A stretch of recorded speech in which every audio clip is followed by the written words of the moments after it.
Inanna speaks. I, Inanna, am so loved. In many ways, I am love itself. We as Pleiadians have always known that love is the essence of creation. All we have ever been is love. Love of adventure, love of power, and love of play. This is the story of my family, the family of Arnu, who came to your planet from the Pleiades over 500,000 Earth years ago. And as you will see, our story is your story as well, because in our laboratories, my family created your species as it now exists. We were never truly superior to you, only vastly more experienced. My family had been playing in the universe long before we came to Earth. You were our genetic experiment on the periphery of this galaxy. Let us go back to the beginning. Time is the playing field of the gods, and whose time shall we use, yours or ours? In actuality, time does not exist, but it is useful because if one does not draw some boundaries, everything merges. Thought is projected into space through the infinite varying frequencies of time.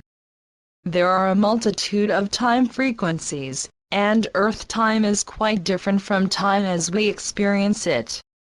From the human perspective, it seems as though we live forever, which makes it quite easy for us to play with Earth's inhabitants. Because we created the human race in its present form without completely activating your DNA, it never occurred to us that you would ever be more than our playthings, or that you were good for anything more than doing chores such as cooking and cleaning and mining gold. We considered Earth a remote mining operation. We began to teach our humans, and we named them the Lulus.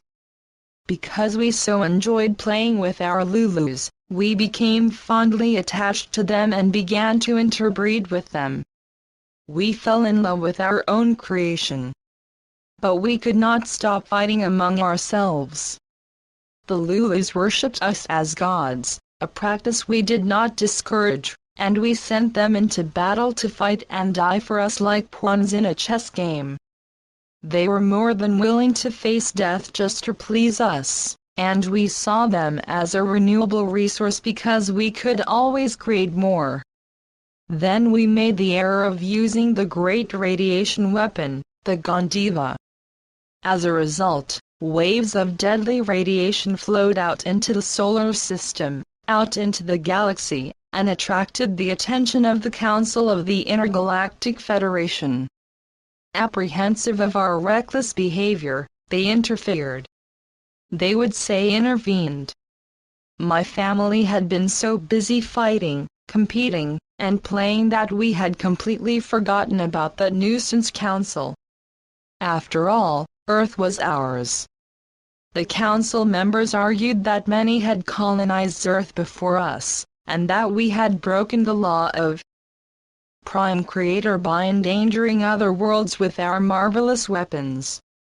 They also accused us of altering the genetic capacities of the human species, thereby depriving them of the ability to evolve. They charged us with breaking the law of non-interference. Enmeshed in our own problems, we thought it was none of their business. Our family, the family of Arnu, was at war, brother against brother. We did not consider the Council of the Intergalactic Federation so terribly important, not important at all until we found ourselves surrounded by the wall. Not a real wall like a brick wall, this was an invisible frequency wall, and consequently everything began to change for us. The magic went completely out of our lives. There was no spark, no movement. Life became too solid and dense. It ceased its flow. The goddess of wisdom was about to teach us something we had forgotten, or perhaps not yet even begun to learn. At first we were confused by our boredom, as we had never experienced it before, and we did not like it. We became irritable, almost human, and we certainly didn't like that. We had been eternally expanding and exploring the universe, easily creating, and having fun. Our lives had been exciting with the infinite power available to us, and then this perplexing state of stagnation fell over us. We had stopped evolving. Erected to teach us by experience what we had done to the Lulus on Earth, the wall was the discipline our own actions had drawn into our existence. We could not believe that we had actually stopped evolving.